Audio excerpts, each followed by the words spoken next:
About half a year ago, I made a video about the creativity movement. It was an overview of the cult's existence under the leadership of Ben Klassen and Matt Hale. However, after being contacted by Reverend Hardy Lloyd, I was made aware of another sect that split off from Matt Hale and was still active to this day, that being his Church of Ben Klassen. After some back and forth about the video I made, I looked into the website for his group, as well as into his own history, and decided that I want to interview him. He agreed to be interviewed, and what follows will be that. The focus of this interview was primarily on what differentiated his group from the rest of the creativity movement, as well as focus on some beliefs that I found unusual. These include the group's position on abortion, their position on Hispanics, and a section of their website called Ancient White History. I also wanted to learn a little about his experiences living as a creator, so some of the questions pertain to that. One of the things that I didn't ask about, but feel important to everyone listening to know, is Lloyd's relationship with the police. In 2004, Lloyd killed a woman named Lori Hahn. This caused him to go to court, but he successfully claimed it was self-defense. He also now claims that she was a federal agent and encourages others in his group to follow his example if given the chance. There is no evidence to suggest this claim is true. Despite not being convicted of murder, Lloyd was sent to jail for carrying a firearm without a license. Since then, he has been in and out of jail, sometimes for possessing guns as a felon, and other times for violating the terms of his supervised release.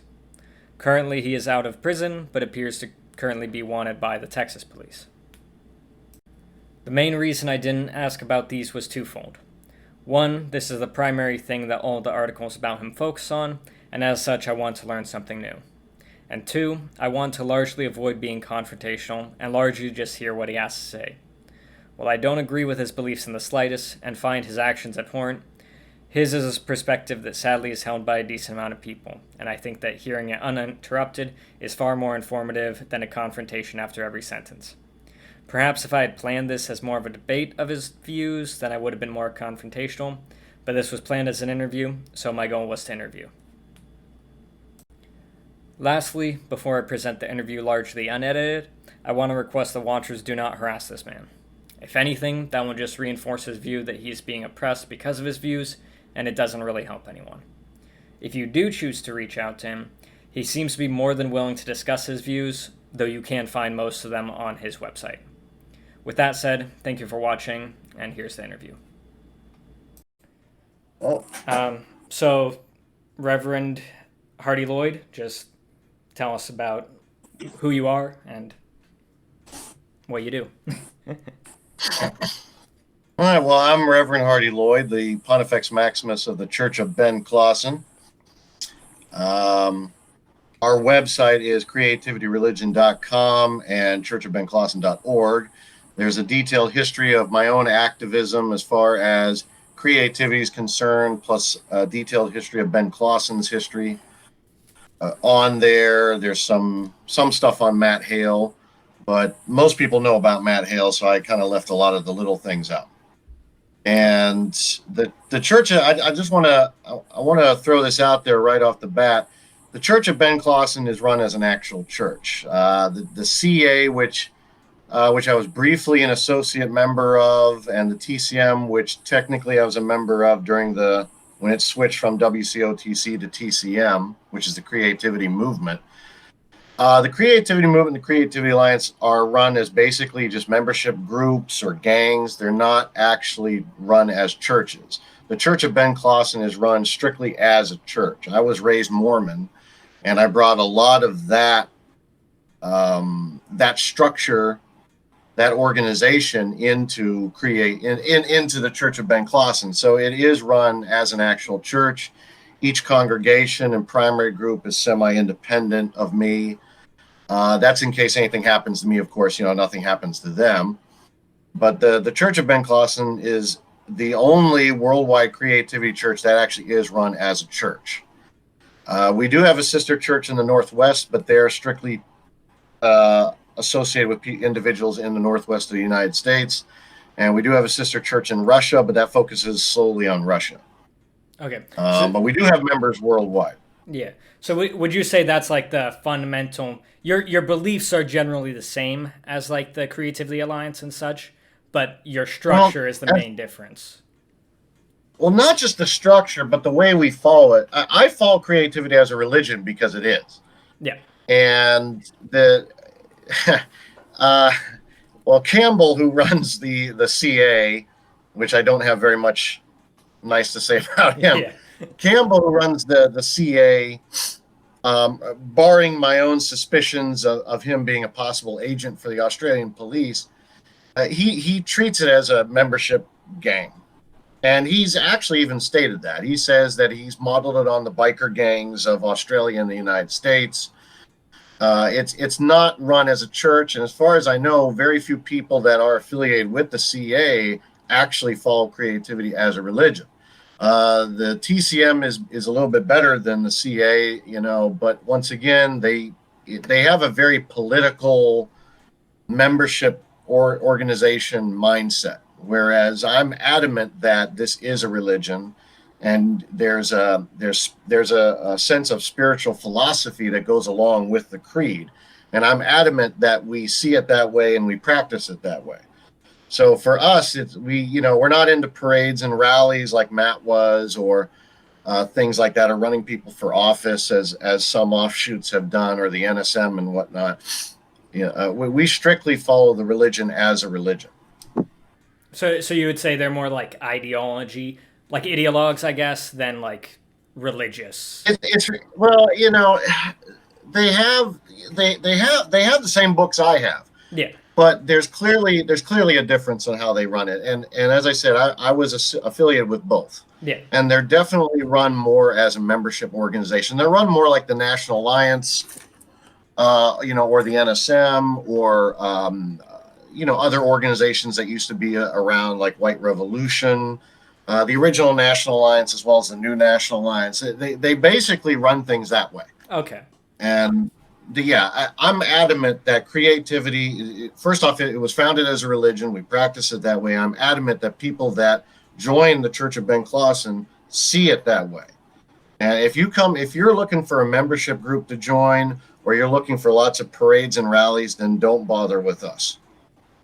We have none of that.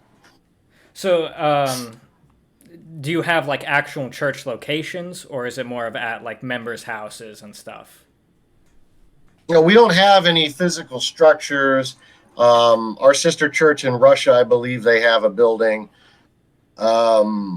But mostly it's mostly primary groups and small congregations, family units, a lot of family units and a lot of primary groups. And the primary group is just a small gathering of individuals. And some things are just, it's just a husband and wife and 1 or 2 or 3 or 4 children. And that will be their congregation. Sometimes they invite friends, of like mind to attend. But we focus, like the Mormons do, we focus a lot on the family unit, the individual, small, the primary groups, very small congregations, so that we can get the word out, and so that white people can prepare without being molested, without being seen as some type of political threat, or it also keeps the shirkers at bay, people that just want to join a membership group for whatever, so they can go to a rally and yell at people. Yeah. There's a lot of that out there, and we focus on practicing and following the religion, the 16 commandments, and that's what we're about. We're not about any of the basic white power movement type stuff. In fact, I've officially distanced the Church of Ben Klassen from the overall white power movement anyway. So we don't consider ourselves truly affiliated with the rest of the white racial loyalist movement, whether you want to call it the white power movement or whatever. We network with very few organizations, very, very few, and we pretty much stay out of the whole white power movement apparatus. Okay. Well, now I've got some questions about particular beliefs that your church has. Yeah, sure. One of them is, you're pro-abortion, right? Yeah, well, yeah, that's another thing. Creativity is definitely different from your average. There's a lot of even white power people that are just anti-abortion automatic. Yeah. But for us, we're pro-abortion to an extent. Obviously, we don't want white people to have abortions. Yeah. We would prefer that white people didn't have abortions, but if it's within the first few months, especially if there was a rape involved or if there's some genetic defect, then yeah, it's the woman's choice to have an abortion, or I should say the couple's choice. Okay, yeah, cool. Well, that's what, because I know that a lot of white groups are like, it's killing a white baby. And I was wondering if there was because majority of abortions are performed by minorities, if that was influencing the aspect of it at all, or is it mainly just Wait, say that again. so a lot of white supremacy type groups, they are okay with abortions because it's mostly killing minority babies, right? So I Hmm. was wondering if that was influencing it all, or is it more of just you're Well, pro-choice like type of deal? I grew up. I know some people some people always find it funny. I seem to always mention George Carlin. I grew up on George Carlin, and my parents were very libertarian. Yeah. They were basically kind of like liberal Mormons, not liberal in the modern sense, but just kind of liberal in everyday practice. And my parents encouraged me to think and to study and do research. So I grew up reading a lot of scientific novels or scientific books and journals and things like that. And of course, George Carlin had a big influence on me when I was growing up. I've always seen myself as a bit of a libertarian. And to me, when I was a kid, I looked at nature. Whenever I had a question I didn't know the answer to, I would look to nature. Is this allowed under nature?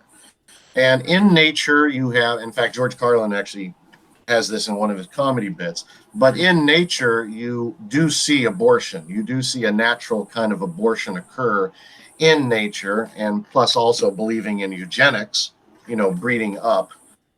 Um, to me, abortion is just a form of eugenics. It's just a natural part of pregnancy.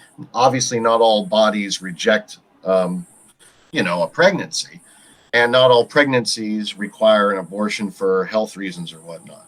But I've always looked at it through the eyes of nature. Actually, all my questions I kind of look through the eyes of nature. And in nature, abortion is something that does occur in a kind of passive eugenics sense.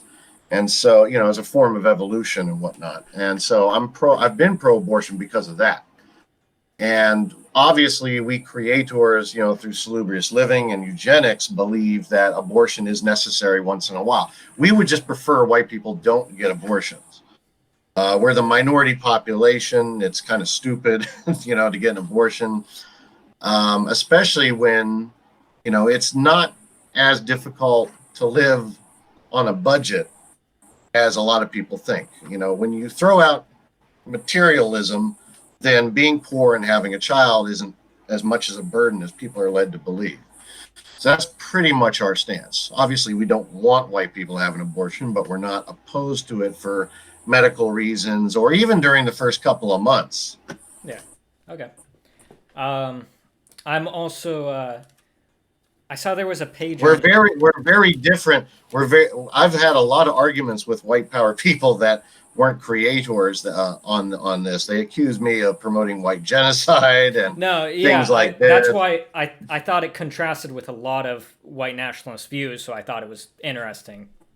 You know. Well, something else I want to throw out there early on is that I understand, there are phrases and euphemisms and definitions that get thrown around a lot, like white nationalists, white Christian nationalists, whatever the fuck that is, um, white supremacy. We don't use these terms to describe us. No, you use white separationist, right?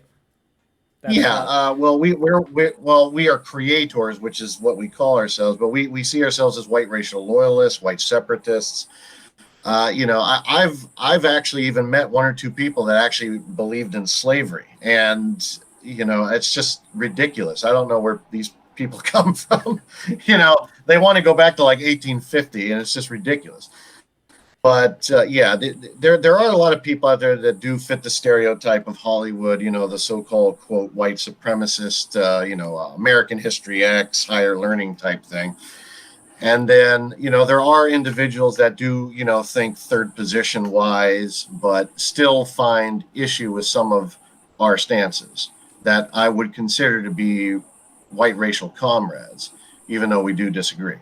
Wait, so what would you say like, I assume for white supremacists, the final goal would either be all other races are exterminated or enslaved in some way. That seems to be the general white supremacists, not necessarily your group, right? Would you agree with that? Well, I have met excuse me, I'm trying to get something to drink. I have met very few people that actually believe in racial enslavement of blacks or whatever. I've met very few people like that. Most people, whether they believe in creativity or third position or something akin to either of those, most just want to be separated. It's the figment of Hollywood that you have a bunch of these kind of rednecky Ku Klux Klansman types that are running around that want to, or the stereotypical like Third Reich types that supposedly want to create a slave population or something like that. I've run into maybe one or two individuals like that. But the vast majority of people I've talked to in person and online just want racial separation. So what is the final goal of racial separation? Would it be like everyone goes back to their homeland type deal, or? Well, I've written about this before. Before I converted to creativity, I was a part of a multinational, multiracial third position movement. And I still have contacts to this day that aren't white in Latin America and Asia. And I don't, the goal has always been separation.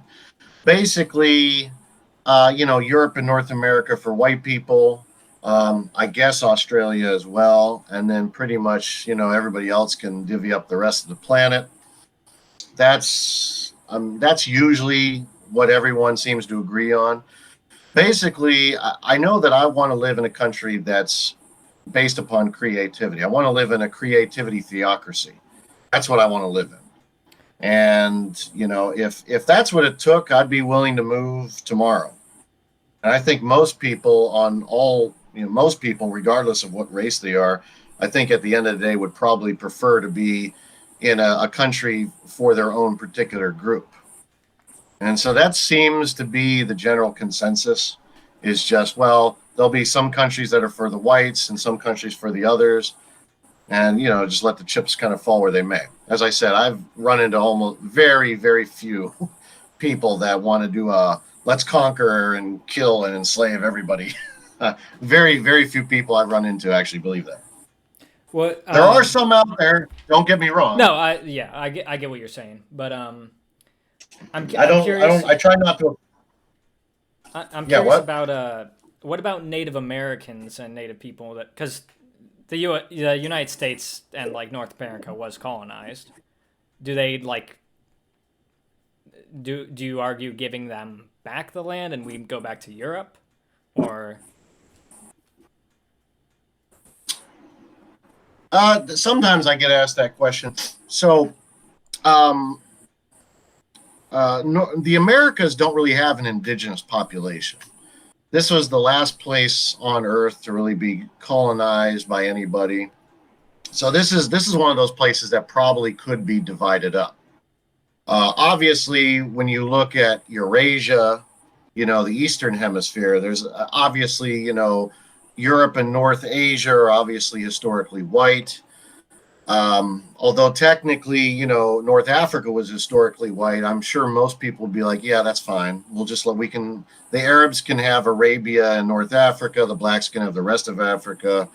I'm sure most people would agree with that. The Americas, though, doesn't really have any real racial, there's no real racial identity for the Americas because this was the last place to be colonized by anybody. So there's really no indigenous person here. I would, though, make the claim, citing the works of Graham Hancock, that white people did live in the Americas before the Red Indians came over. The Red Indians are kind of only go back, I think, about 15,000 years or 18,000 years. But when we read Graham Hancock's findings and others, it's obvious white people were here first. But, before them, there was nobody. So I think the Americas are one of those places that could probably just be divided up between everybody. Pretty much everybody gets their own say. You could have white Latinos can have Chile, Uruguay, Argentina. Brown Latinos can have the upper part, maybe Central America for the Afro Caribbean Latino type mixes, and so on. There's more than enough room on Earth to give everybody, what they want. Well, it's interesting you bring up the like Graham Hancock, is it right? Yeah. Yeah. So that was one of the things that actually was really interesting to me because ancient white history. That's a whole page on your website. Yeah. I've written. I've actually written a lot more than that's on there. I just haven't had the time for it. But you can still hear me as I'm clicking on things, right? Yeah. Okay, good. Yeah, no, on there, yeah, there is in, I think it's in two different sections, but yeah, if you go to my personal writings on the website, I do have an essay, article, whatever, that does talk about, ancient white timeline. In fact, yeah, it's ancient white timeline. And in there, I basically try to map out scientifically, excuse me, the basic history as far as we're sure, the ancient white, the history of ancient white man. And so that's some of that is based upon the writings of Graham Hancock, others on Dr. Scotch, Anthony West, Robert Bauval to a lesser extent, and of some other people, Hamlet's Mill, Serpent in the Sky, books like that predate Graham Hancock. And that's where that comes from. Okay. Well. Also, I grew up reading a lot of books on evolution too. So I wanted to try to map it out as best as much as we can map it out. And so that's what that article's about. Well, are you at all concerned that Graham Hancock, he's not exactly the most respected in the archaeological community? A lot of people disagree. Well, I mean, well, yeah, but I mean, most people disagree with him are established people, and established people obviously don't like it when somebody rocks the boat. Well, but he's. I mean, just because. Sorry. Go ahead. Oh no, just because somebody's hated doesn't mean they're wrong. Just as like somebody who's praised doesn't mean they're right. No, I agree. Yeah, I go on science and I go on logic and common sense, and I believe in Occam's razor. If you have a logical explanation for things, that tends to be correct. And but he's used outdated models, or outdated information, because he was using. I know one of the things I looked up. It was something with Antarctica. Like he was saying that people lived on the continent of Antarctica in the past, but he was using. Yeah, he was using a study from the 40s when they didn't know that. Oh yeah, the ice is this old, and then in the well. No, I understand what you're saying. The thing is that the findings that he cites and in later books, because it's not just Fingerprints of the Gods. I'm also citing Magicians of the Gods, America Before, the Message of the Sphinx. These are books, America Before just came out recently, and I think 5 years before that we had the updated version of Magicians of the Gods. So we do have some using some archaeology, using geology. We do have some understanding of the weather patterns that existed so long ago. There is a lot of evidence to suggest that the ice part of the ice age of Antarctica is not 100,000 years old, or whatever mainstream scientists claim it is. There's a lot of evidence to say, well, it just goes back a few thousand years. I guess it really just depends on what source you want to cite. Yeah. The basic, what we do know for certain is that Zep Tepi, all the evidence suggests that Zep Tepi was a real event. The downfall was a real event. And so we understand that there is, when you go back 50,000 years, I'm not talking about the hundreds of thousands of years that some people cite. If you read forbidden archaeology, Aryan man goes back like a million years or more. It depends on what book you want to cite. And I think we're kind of getting into science fiction at that point. I don't think white man was walking around here a billion years ago. Yeah. But some people have written that, and I think that Graham Hancock, as well as my own research, I think Dr. Scotch, Anthony West, I think these are probably the closest that we'll really get to understanding evolution and man's ancient history. It's just the further back you go, the less we're going to know, and I think it's always going to be that way. So I guess you really just need to go with whatever evidence is the most, or whatever evidence you believe has been proven the most, and just run with that. I mean, everybody's going to believe their own thing. I've had debates with Christian identity people, whom I can't stand, who claim the earth is only 7,500 years old and that the white man only goes back 5,500 years, and there were giants and Nephilim or whatever walking around, and these weird alien-like people, and it really just depends, I guess. Just believe whatever you want and run with it. Okay.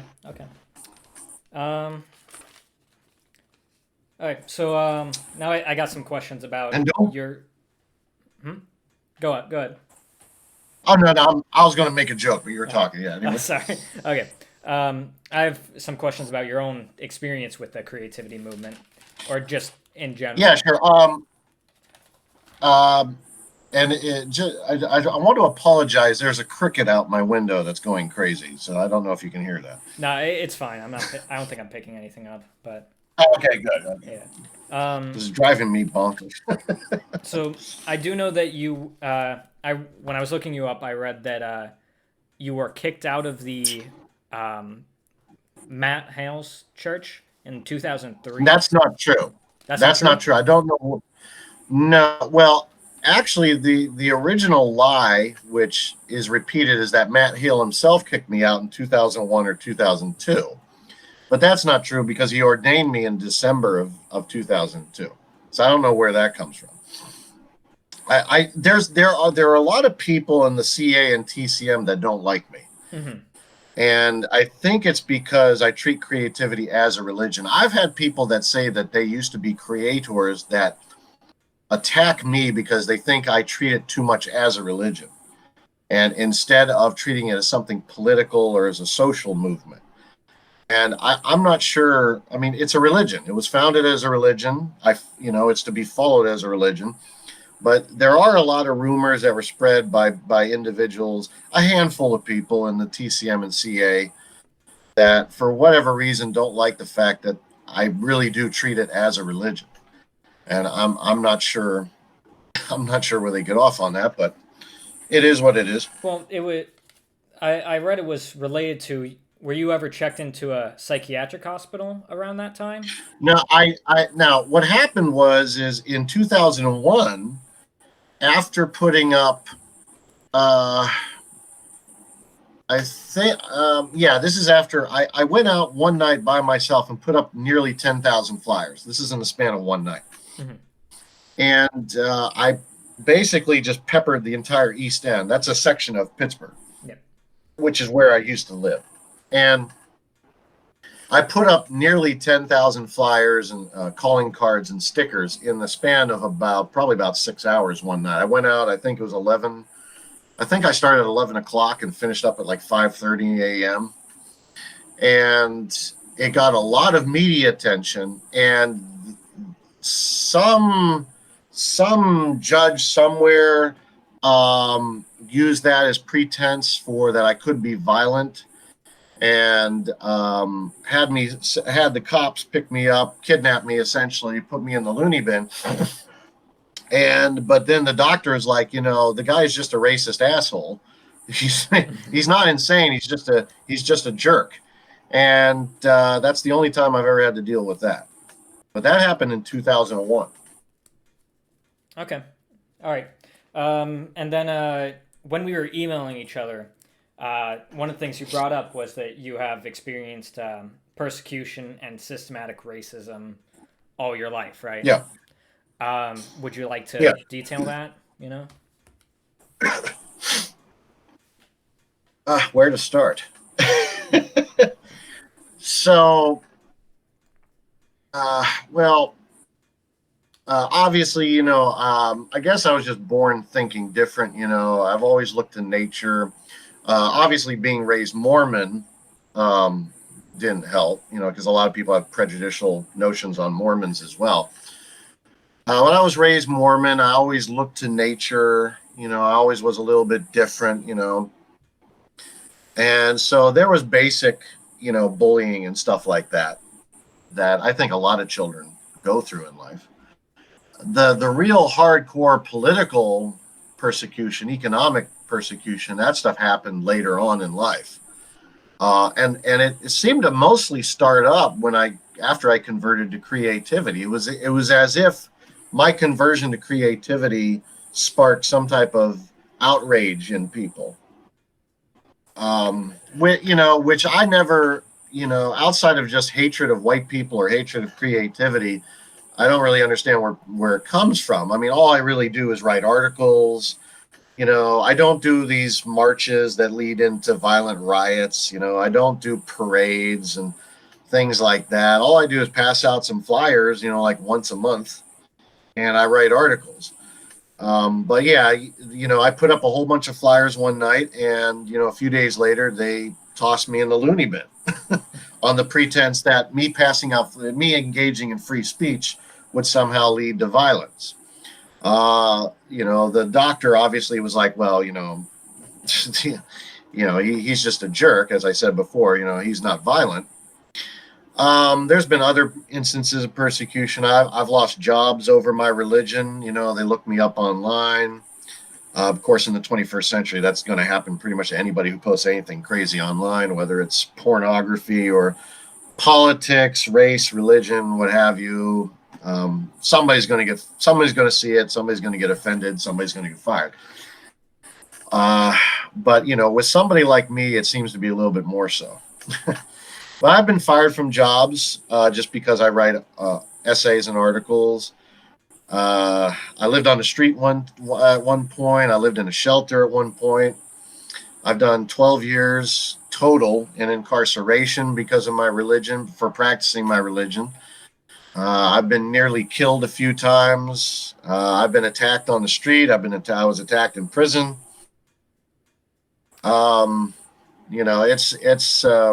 Cops like to hassle me on occasion. It's just, it's the price you pay, though. When you believe in something strongly and you're willing to fight for it, and people see that, you're bound to get persecuted, whether you believe in creativity or Mormonism, whether you're a communist or a libertarian or a Catholic activist or what have you. Somebody somewhere is going to take issue with it, and you're going to have problems in life.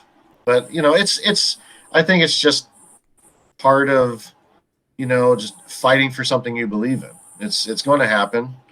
If you're like everybody else and you want to be just like one of the sheep and just go to work, punch in, punch out, pay your taxes, get drunk on the weekend, and after 60, 70, 80 years you die, the system kind of leaves you alone. Special interest groups leave you alone.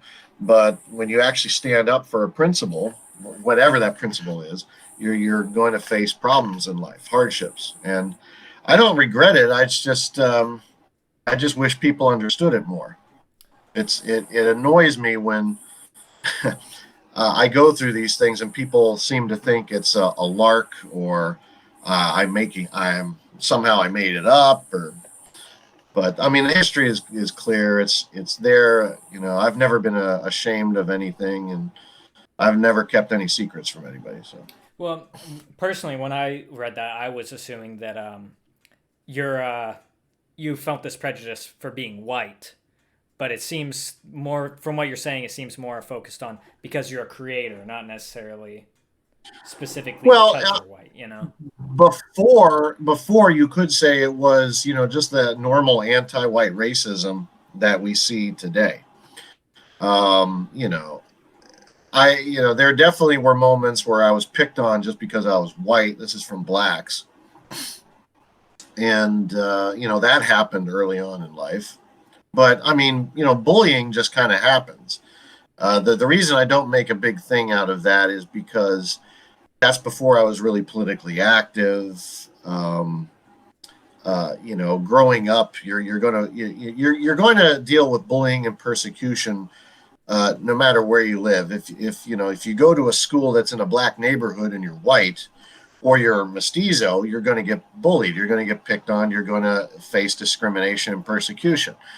If you're poor and you go to a rich school for some reason, the same thing's going to happen. So I tend to kind of not really ignore, I just don't put too much emphasis on that part in my life because that's probably just something that goes with everybody. Obviously, being white in America, it's kind of harder.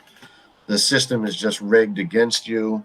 But I'd rather people focus on, what I believe in rather than the fact that, I just went through bullying when I was a kid just because of my skin color. I mean, I guess I could use that for propaganda, but I'd rather focus on the religion. So would you say that applies to any in-group versus out-group? Like you gave the example of a white kid in a black school. Would you say that applies to a black kid in a white school? Well, no, not really in America. If this was Russia, yeah, I would say that. But this is America, and it's obvious the system is anti-white.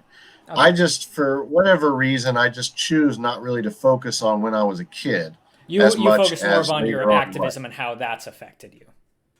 Yeah, I mean, yeah. Was I picked on by blacks because I was white? Yeah.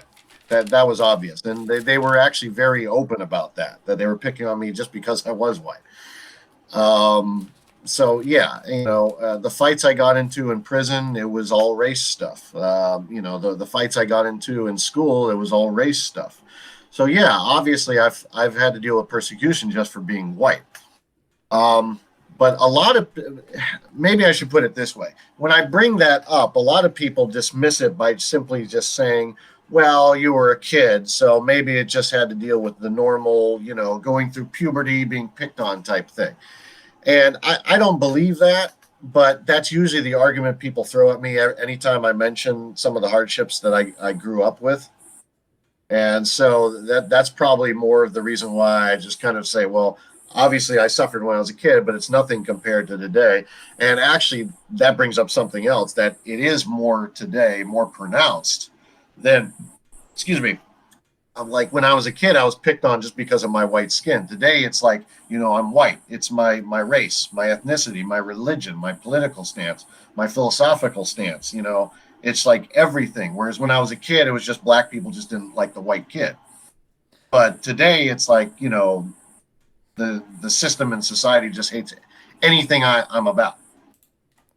Well, as for your beliefs, do you ever have you considered that because your beliefs are generally be cruel to other races, only fight for have you ever thought that influence? Because a lot of people don't agree with that. Like even wait, I'm not sure I heard everything. Can you repeat that?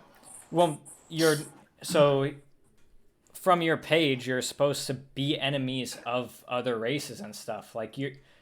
I know you're a white separationist, but you're still supposed to, it seems like, make it harder for other people, for other races, I'm not really sure I'm following. I mean, we believe in racial separation. That's obvious. And, when somebody attacks a white person, then, it's our duty if we witness that to stop it. Is that what you're at? Yeah, but maybe through violent means, right? That is, violent means are specifically allowed by your church. Well, yeah. I mean, if somebody's beating up a white kid and I see it, I'm going to step in there. I'm going to put an end to it real quick. Is preemptively allowed? Say that again? Is preemptive attacks allowed? Well, I'm a huge believer in leaderless resistance. I grew up back in the 80s and 90s, and that was all, Robert Matthews, Louis Beam, Tom Metzger stuff. Turner Diaries, Hunter, Joseph Paul Franklin. That was all stuff back then. And when I first got active in the white power movement, although I consider the Church of Ben Klassen to be separate from that today, when I got into that, that's what it was. Like, hey, we're at war with the system. The system is trying to commit white genocide. Voting doesn't do anything. Therefore, we have no choice but to commit acts of terrorism. And I believe that's correct. I think that leaderless resistance, and I think the writings of Louis Beam and David Lane and Tom Metzger, Robert Matthews, I think that these are spot on as far as dealing with, an enemy that's as big as the system is.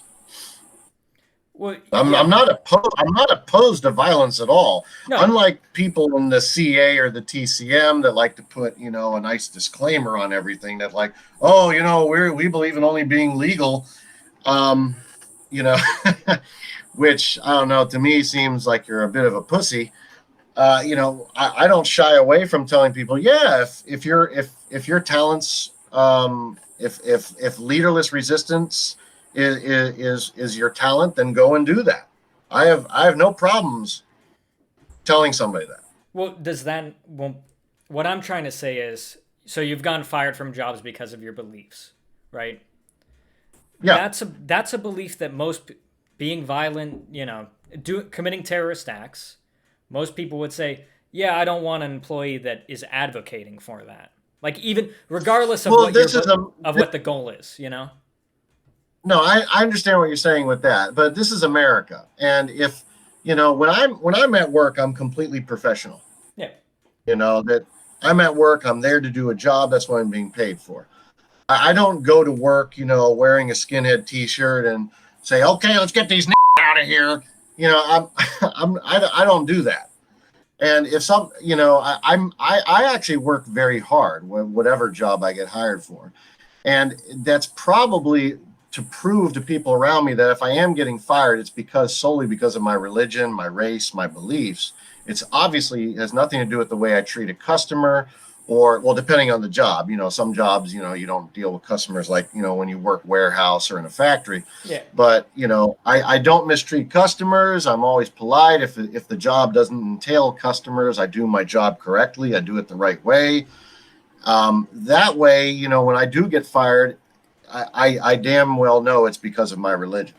I'm being fired solely because of something that I believe in. Okay. I'm glad you elaborate on that, because that is interesting. I'm not. Yeah, it's not like American History X or something, or Higher Learning, where, like, where I'm some redheaded Jew who's, real skinny, walks in with a skinhead T-shirt and be like, "It's the white man, man. It's the white man's world." I don't do that. you think that, like, your job should be separate from your beliefs, so you think that way, and you think that the businesses should agree with that way, right? Basically. Well, this is America. This is America. This was a place founded so that people that were fleeing persecution, as long as they weren't bothering anybody, could live their life out. Okay. As I said, I'm very libertarian. I believe that as long as you're not harming somebody else, you have the right to believe or live as you want. And it's ridiculous. It's hypocritical for people that claim to be all white, who claim to be, so proud to be an American, or to believe in American nationalism, or to be a constitutionalist, or even to be a liberal or a libertarian, and then they fire me just because they don't like my belief. Yeah. Okay. Does that make sense? Yeah. No, that makes sense. Sorry. So you also were in the emails. You were talking about political connections you have in Latin America, right? Yes. You I've had. Yeah. Go ahead. Just. Oh no! I've some of these contacts I've had for 30 years now, 25, 30 years. Yeah. So like, are you planning an expansion there for your church, or? Well, I did do a list of countries on the website that we do have members in. Yeah, me see if I can. We do have members in South America. We have a lot of members and supporters in Brazil, Portugal, Spain, Argentina, Chile, and Uruguay. A lot. In fact, Brazil and Portugal, the amount of support we've gotten is actually I'm a little dumbfounded at, actually. Do you have like a count of how many? Like, do you have any number estimates or? I don't give numbers. I'm not Matt Hale. I'm not going to throw out a bunch of numbers. It's, as I say on the website, it's a religion. It's very hard. I mean, nobody knows how many people actually believe in Islam or Buddhism. It's a religion. Yeah. Somebody might believe in it and just not be public about it. So it's hard to tell how many people follow a religion. I do know that people have contacted me in Eastern Europe and in South America, specifically converting to creativity because they've listened to my radio show, which is, I upload it once a week. It's just I just record basically an hour and a half long sermon. I upload it to the website. And I get people from many countries around the world that say, well, I was listening to you. Somebody bitched about you on Gab or MeWe or whatever, VK, and I wanted to know what you were about. And I listened to your show and I agree with it. And I decided to read, and I think that creativity is right for me. So I have gotten a lot of emails like that. And I've gotten those emails from places like Uruguay, Brazil, Portugal, Spain, Russia, Romania. But you want to know mostly about like non-white contacts that I got? I'm interested in just like how expansive would you say your group is, Like I know you've got members in all these countries, but like is it, a family or is it like an actual community has built up that you can identify this is a creativity community that is connected to our church and not like the Creativity Alliance and stuff. Well, are you talking about like a whole town? Not necessarily a town, but just like, like one guy is, it's part of the movement, but it's not nearly as influential as, oh yeah, we have a church group here, Uh-huh. Well, as I said, we focus mostly on family units and small primary groups. Yeah. So that's a primary group is what I'm really asking. How, like, do you have primary groups in all these countries, or is it just that there are creators out there? No, so the Church of Ben Klassen is set up. I set it up kind of similar to the way the Mormon Church is, the LDS Mormon Church. Yeah, I'm going to be honest. I don't know much about that church, so okay. If you want to elaborate on that, go ahead. So I was raised Mormon. Yeah. And I was actually, my father's a high priest in the church. I was being raised to be a high priest. But I just, it didn't speak to me. I believed in, nature's laws. And later on, I discovered, esoteric philosophies, Nazi mysticism, the writings of Julius Evola, Rene Guénon, Giovanni Gentili, Miguel Serrano. I started reading these real like heavy type books, and I got into that. That's how I started getting most of my contacts in Latin America and Asia and the Middle East, because I also have contacts in the Middle East as well. And that was through all the esoteric kind of Nazi mysticism stuff. When I converted to creativity, I kept much to the chagrin of some members, I kept my contacts with non-whites, and I've never thrown away these contacts just because obviously I put the white race first, which is what my religion tells me to do. But I still have these contacts, and as far as the church goes, the Church of Ben Klassen kind of got sidetracked a little bit there, but the Church of Ben Klassen is laid out a lot like the Mormon churches, where the focus is on the family unit, it's on the local congregation. So rather than having, membership certificates and yearly dues payments like Matt Hale would do, or the TCM or the CA do, I said, no, this is a religion. You either convert and you practice it or you don't.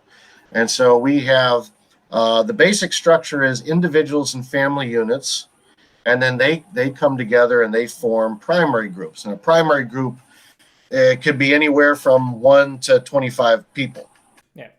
And then primary groups come together, whether it's a large primary group or several small ones, they come together and they form a congregation. For instance, we have a congregation in the tri-state of Western Pennsylvania because we have so many members there. We also have a congregation in Central Texas because we have so many members in Austin and San Antonio. And we also have members in Houston and Dallas as well, but those are their own congregations. And so we do have congregations here and there. Usually, though, I like things to be kept family oriented, individual oriented. Live the 16 commandments, proselytize when you can, and basically just form your own primary group, grow that up to where it becomes a congregation, and eventually I will ordain one of the members, and then they run it as their own church. And my goal is to have 1,000 churches, just to have 1,000 individual Church of Ben Klassens around the world. And that's my goal. That's the goal of the Church of Ben Klassen, is to spread the religion and to have basically just have, a church in every city, where it's independent. It handles the needs of the congregants for that area, that region, that county, that state, that province, wherever it is. Because obviously what our members in Canada face is nothing like is totally different than what our members in the United States face, because Canada doesn't have freedom of speech. Canada is a dictatorship. It might be a soft dictatorship, but it's still a dictatorship. So our members up there have to run their primary groups and their congregations different than our people in Utah and Pennsylvania, Ohio, Texas, the Northwest, the way they run theirs. And of course, in Russia, it's a different scenario than if you're living in Germany, which is different than if you're living in Spain, which is different than, Argentina and so on. So it's basically each primary group, tries to grow to the point where it can become a full congregation, and then, sets itself up as an independent church within the Church of Ben Klassen. Okay. Does that answer that question? Yeah. So that actually, because you emailed me, you didn't like that I said that the creativity movement was dying, right? Well, the creativity movement is a group. Yeah. Oh, yeah. Well, the creativity religion, I said that it was it wasn't really practiced as much anymore. And so. Yeah, well, that's not true. Obviously, our church over the last 20 years has grown considerably, especially over the last few years. Well, how would it, I think it was Ben Hale. I think, or no, Ben Klassen. Sorry, Ben Hale? I mix up the names. But I think it was during his era. They had 30,000 members, and that was considered the peak by FBI or some outside group. Would you say that you are close to that number? Great, you don't have to give me specifics. What's the number? 30,000. 30,000 by 1993. I don't know what year it was, but that's when that's what the FBI was like. This was the peak of it, I can tell you right now that the number is probably between 100 to 300,000 actual adherents to the religion, people that actually practice the 16 commandments on a daily basis. Certainly, there are millions of supporters of Ben Klassen's teachings that, for one reason or another, they don't want to reject nationalism for their particular country. We have a lot of supporters in Eastern Europe that believe in most of what Klassen wrote. This is a good example, maybe, of what you're asking. But we have a lot of supporters, not full members, just supporters of the Church of Ben Klassen in Eastern Europe that see nationalism and the Eastern Orthodox Church as being racial. So they're intricate to being a white racial loyalist. And so while they agree with most of what Ben Klassen wrote, they reject the anti-nationalism, the anti-Christian stuff. And so they're not members, but they do support the religion. I've even had non-whites. Some were contacts I had for 20, 30 years. Others were new contacts that said that, obviously, they don't see themselves as being, that they recognize that the white race is superior in many respects, and they do admire the writings of Ben Klassen, but obviously they focus on their own race. I've had a lot of people in Japan tell me that, and that's fine. I don't have a problem with that. You focus on your race, we'll focus on our race. Okay. Yeah, But that's there's no way. I have tried to calculate it by being conservative. I believe the number, as I said, is between 1 to 300,000 actual adherents. Supporters are in the millions, and that's both whites and political non-whites that also hate Jews, hate communism, don't believe in race mixing. Um, so there's a lot of people that have told me over the years, as I said, they support the writings. They just can't give up nationalism, or they can't give up the Eastern Orthodox Church, or maybe they're white power Mormon. They don't want to leave Mormonism. I've had these conversations with people over the years, and there's a lot more supporters than adherents just because of that. It's a very hard religion to follow because we do reject a lot of traditional concepts that are seen as being white pride, white power, pro-white. We're anti-nationalism. We're anti-capitalism as far as runaway capitalism goes. We believe in having a healthcare system. We believe in racial socialism. We reject Christianity completely. And these are things that are usually seen as, we reject the right wing completely. These are things that are seen by people as being essential to being white power, white pride. And so the religion is very difficult for a lot of people to fully support, to convert to. But there are a lot of supporters, and way more supporters, like 20, 30 times as many supporters as actual adherents. okay. Probably 50, 100 times as many. So I got one last I question. will say, I will. If you want a number, I will say that the ADL and the FBI did tell 2 or 3 media outlets in Austin. They gave them a figure that they believed that our church had in the United States. I've publicly stated that. You said it was like a few hundred, right? It's depending on whether you cite the ADL or the FBI. It's between 600 to 700 members in the U.S. alone. And you're saying that's what they say. Yes, I'm going to say that there's more than that. Okay. Well, I got last question for you. This is your opinion. How did whites lose? Lose what? Like, America's not you say it's a white founded country. Now it's not. Now we've essentially lost, right? Well, yeah. I mean, the Jews control the system. That's obvious. Even people that aren't racially conscious recognize that. I'm not one of these people that believes in saving the United States. Our religion is definitely not about trying to save the United States. But, because you say that whites are superior, right? That's your belief. Well, the white race is the master race, yes. How did we lose then? Oh, that's obvious. Unfortunately, white people are divided. That's the problem. I get asked this question a lot. If you're so superior, why'd you lose? Well, you can lose to somebody who's inferior if the numbers are so imbalanced. Plus, white people are divided. What you have is a bunch of white people left the back door open. And so while everybody was watching the front door, everybody came in through the back door. It's a standard divide and conquer tactic. Sun Tzu wrote about it in The Art of War. The Jews wrote about it in the Talmud. I think Nietzsche wrote about it as well. It's a standard tactic. And unfortunately, white people are divided. I mean, look at us. Creativity is the ultimate white creed. Not Christian identity, not white nationalism, not white Christian nationalism, whatever that is. Creativity is, but it's a hard sell.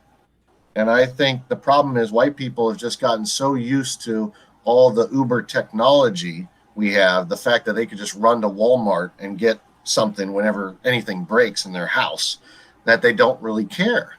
That's the problem. All they care about is money and materialism. And then there's the brainwashing element. Almost everything you see on TV and newspapers and from Hollywood, it's all from an anti-white slant. It's all propaganda. So it's kind of hard to compete against that when all you got to do is just sit in front of your television set or run to Walmart. It's kind of hard to compete against that. I can't offer money or television shows, for white people. This is a hard life. Fighting back against the system is difficult, and most people just don't want to deal with that. They want everything to be easy. And with creativity, we're not we don't believe in living easy. We believe in struggle, and that's what it's about. Okay. Well, I did enjoy chatting with you. I don't. Did I, you I want do to you be. want me to bash Christian identity a little bit, or? No, I do want to be clear. I still don't really believe. I don't agree with the tenets of your religion, but I do think it's Well, interesting what you had to say. So yeah, no, that's fine. I mean, people believe whatever they want. As I said, I'm very libertarian. Believe whatever you want to believe. Whatever works for you, that's what works. Obviously, I want people to believe in creativity. yeah, but thank you for talking to me.